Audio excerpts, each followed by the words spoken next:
Physiology की तरफ आगे बढ़ रहे हैं हम। सो इन्फ्लेमेशन क्या है? इन्फ्लेमेशन ये हमारी बॉडी का पहला रिस्पॉन्स होता है कोई भी बैक्टीरिया या कोई भी ट्रॉमा, कोई भी केमिकल एजेंट के अनुसार। ये हमारा फर्स्ट लाइन ऑफ डिफेंस है। इन्फ्लामेशन को ड्यूरेशन के अनुसार हम दो पार्ट में डिवाइड करेंगे। First of all acute inflammation और second is chronic inflammation. So acute word का मीनिंग होता है शॉर्ट टर्म और क्रोनिक वर्ड का मीनिंग होता है लॉन्ग ड्यूरेशन। सो ऐसे हम ड्यूरेशन के ऊपर हम कोई भी डिसीज़ को दो पार्ट में डिवाइड कर सकते हैं, एक्यूट और क्रोनिक। एक सब एक्यूट भी होता है जो कि एक्यूट यानी कि तुरंत, सब एक्यूट मीन्स के एक्यूट में भी थोड़ा ज़्यादा वो टाइम लेगा। क्रोनिक कंडीशन का मीनिंग होता है कि लॉन्ग टर्म की डिसीज़, जैसे ब्लड प्रेशर हो गया, डायबिटीज़ हो गया, वो लॉन्ग ड्यूरेशन की प्रोसेस डिजीज़ है। एक्यूट कंडीशन में सिर्फ दो ही चीज़ें हो सकती है, या तो पर्सन की डेथ हो सकती है या वो चीज़ या भी कोई भी डिसीज़ वो अपने आप ही ठीक हो जाएगा। सो हम देखते हैं हमारे पास यहाँ पे कौन सी डेफिनेशन दी गई है।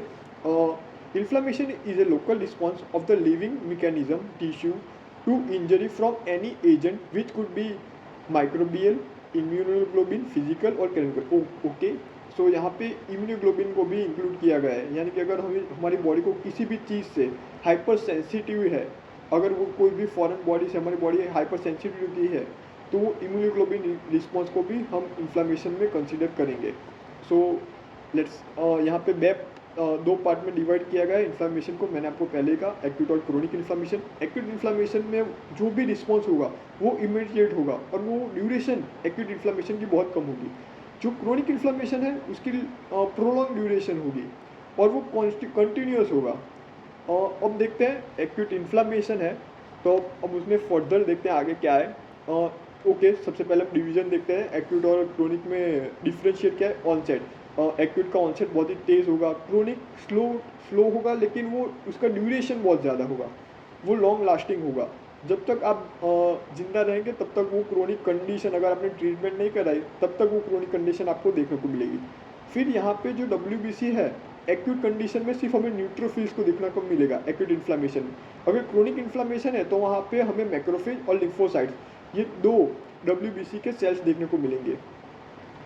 और जो भी एक्यूट में अगर जो भी इंजरी होगी वो माइल्डली होगी, उसमें बहुत ज़्यादा कोई डैमेज नहीं होगा, वो सेल्फ लिमिटेड हो जाएगी, वो अपने आप ही ठीक हो जाएगी। लेकिन जो क्रॉनिक है वो कंटिन्यूसली प्रोग्रेस होती जाएगी अगर हमने अब उसका ट्रीटमेंट नहीं किया होगा तो।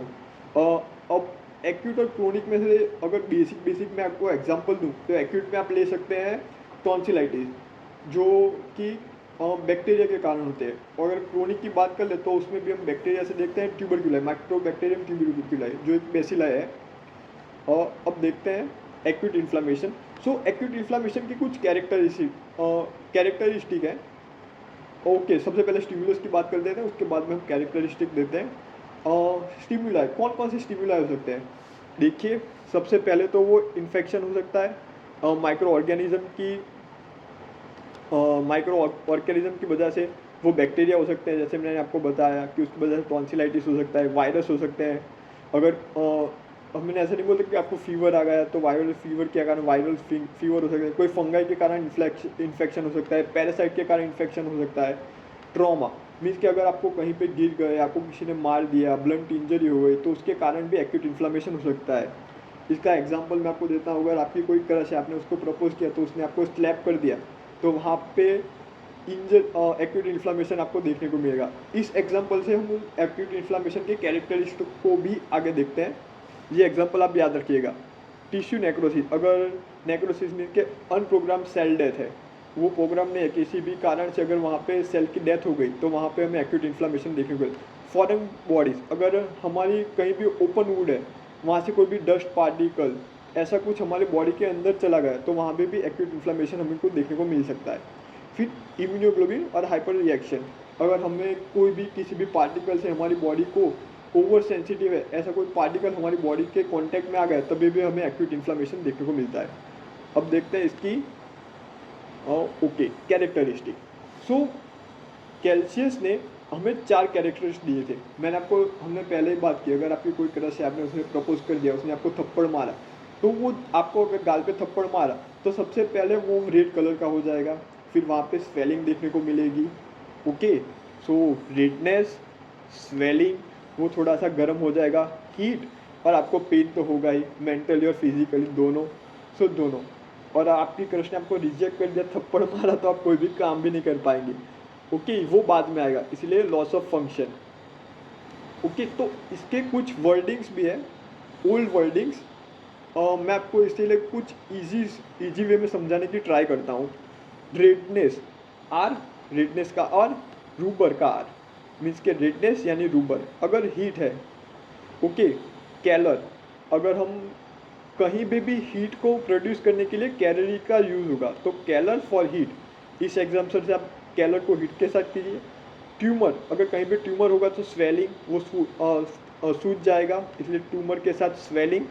और हमें डॉलर कमाना है तो पेन तो होगा ही, इसलिए डॉलर यानी पेन।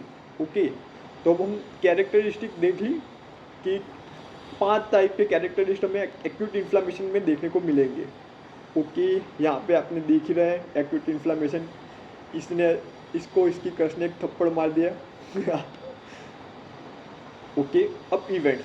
एक्यूट इन्फ्लामेशन है ना, वो दो फेजेस में होता है। सबसे पहले वेसल्स के अंदर, उसे हम बोलेंगे वेस्क्यूलर फेसिस।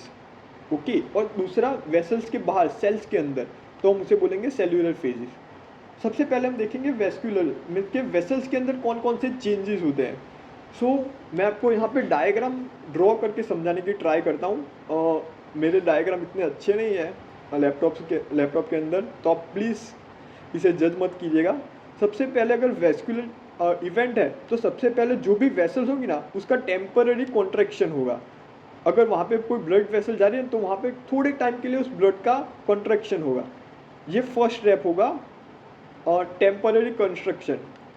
सेकंड होगा ना, वहाँ पे जो भी ब्लड वेसल्स होगी उसका डायलेशन हो जाएगा।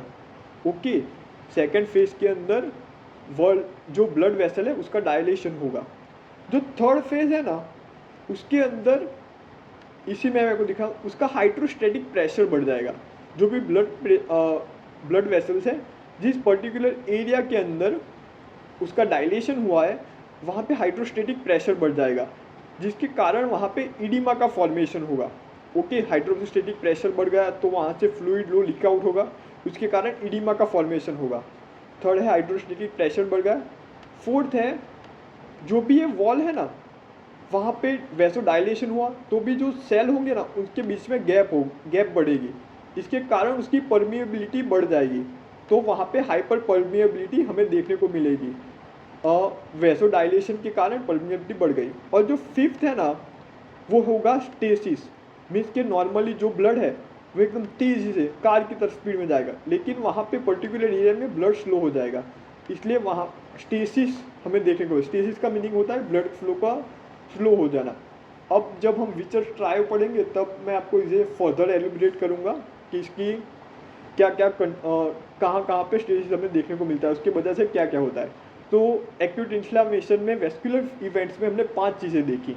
सबसे पहले तो टेम्पररी कंस्ट्रक्शन, फिर बाद में permanent dilation, third hydrostatic pressure का इंक्रीज होना, फोर्थ उसकी परमिनिटी बढ़ना, और फिफ्थ वहाँ पे ब्लड का स्टेसिस हो जाना। ये 5 चीज़ें वास्कुलर इवेंट में आएगी। और टोटल एक्यूट इन्फ्लामेशन का जो मैकेनिज्म है ना, उसमें 11 तरीके की चीज़ें होती है। यहाँ पे हमने 5 देखी, अब सेल्यूलर में देखते हैं कि आखिर सेल्यूलर में क्या होता है। ओके, सो ओके, हाँ, जैसे मैंने आपको बताया, सबसे पहले होगा वाजो कंस्ट्रक्शन। वाजो कंस्ट्रक्शन के बाद जो परमानेंट वाजो डायलेशन होगा। ओके, फिर वहाँ पे जहाँ पे भी डायलेशन हुआ ना, उसका हाइड्रोस्टेटिक प्रेशर बढ़ जाएगा। हाइड्रोस्टेटिक प्रेशर बढ़ने के कारण जो भी सेल की परमिएबिलिटी होगी वो बढ़ जाएगी। फ्लूइड लीक आउट होगा, जिसके कारण इडिमा का फॉर्मेशन होगा, और वहाँ पे जो भी ब्लड होगा उसकी फ्लो वो एकदम धीरा हो जाएगा, मीन्स के स्टेसिस हमें देखने को मिलेगा। ये वास्कुलर इवेंट है एक्यूट इन्फ्लामेशन के। ओके, अब हम डायरेक्ट चले जाते हैं सेल्यूलर इवेंट्स के अंदर। और सेल्यूलर इवेंट्स को भी मैंने आपको जैसे वास्कुलर इवेंट को समझा, वैसे मैं आपको सेल्यूलर इवेंट समझाने की कोशिश करता हूँ, अगर मुझे कहीं पे थोड़ी जगह मिल जाए तो। Okay, let's me try to draw something here to explain you in simple language. Okay, तो हमने देखा कि लास्ट में वहाँ पे स्टेसिस हो गया, यानी कि ब्लड फ्लो धीमा हो गया। अब जो नॉर्मल ब्लड वेसल्स होती है ना, वहाँ पे जो WBC है वो अपने वेट, मॉलिक्यूलर वेट के कारण सेंट्रल में ट्रैवल करती है, जिसे हम बोलते हैं एक्सियल। मीन्स के जहाँ जो WBC है वो यहाँ पे सेंट्रल में है, लेकिन जो भी कोई फॉरेन बॉडी होगी वो सेल के बाहर, वेसल्स के बाहर होगी। ओके, तो हमें इससे बाहर ले जाना होगा। तो अब क्या होगा, ये एक्सियल ट्रैवल है ना, तो हमें इसे नॉन एक्सियल में कन्वर्ट करना होगा। स्टेसिस हुआ तो ये जो सेंटर में है ना, अब ये WBC मार्जिन की तरफ जाएगी, इसे हम बोलेंगे मार्जिनेशन। अब यहाँ मार्जिन में WBC पहुँच तो गए, जो भी मैक्रोफेज है और लिम्फोसाइड है, अब इन्हें यहाँ से लेकर बाहर जाना होगा, तो अब यहाँ से ये रोलिंग स्टार्ट करेंगे। तो ये WBC रोलिंग स्टार्ट की उन्होंने। अब यहाँ रोलिंग में आके ये यहाँ गैप पे पहुँच गए, जहाँ पे दो सेल्स के बीच में बहुत सारी जगह है, इंटरसेल्यूलर स्पेस बढ़ गई है। ओके, तो इन्हें यहाँ से बाहर आएंगे ना, तो इस प्रोसेस को हम बोलेंगे ट्रांसमाइग्रेशन। माइग्रेशन का मीनिंग हम सबको पता है कि कहीं एक जगह से दूसरी जगह पे जाना, तो अब इसे बोलेंगे ट्रांसमाइग्रेशन। अब ये ट्रांसमाइग्रेशन से WBC सेल बाहर तो आ गए, अब इन्हें पता कैसे चलेगा कि फॉरेन बॉडी यहाँ है। तो जो भी फॉरेन बॉडी होगी ना, वो एक केमिकल रिलीज करेंगी, जिसे हम बोलेंगे कीमोटैक्सिस। कीमोटैक्सिस की वजह से हमें पता चलेगा कि वहाँ पे फॉरेन बॉडी है, और वहाँ पे WBC लास्ट में जाके उस चीज़ को एंगल्फ कर देगी। ओके, और एंगल्फ करने के बाद वो उसे डिसॉल्व कर देगी। ये हो गए उसके सेल्यूलर इवेंट। तो फर्दर मैं आपको एक बार रिपीट कर देता हूँ क्या क्या हो गया। सबसे पहले तो जो भी एक्सियल में होगा वहाँ से वो मार्जिनेशन होगा। मार्जिनेशन में जाने के बाद वो रोल रोल रोल करके उठते यहाँ पे आएगी। यहाँ पे आने के बाद वो ट्रांसमाइग्रेट करेगी। ट्रांसमाइग्रेट होने के बाद कीमोटैक्सिस की वजह से उसे पता चलेगा कि फॉरेन बॉडी कहाँ है, और वो वहाँ पे जाके उसे एंगल्फ कर देगी। यहाँ पे हमारे एक्यूट इन्फ्लामेशन के सारे फेजेस ख़त्म होते हैं। ओके, थैंक यू ये वीडियो देखने के लिए। अगर आपको ये PDF चाहिए लाइन टू लाइन पढ़ने के लिए, तो मैं आपको इसे वीडियो के डिस्क्रिप्शन में शेयर कर दूँगा। Thank you.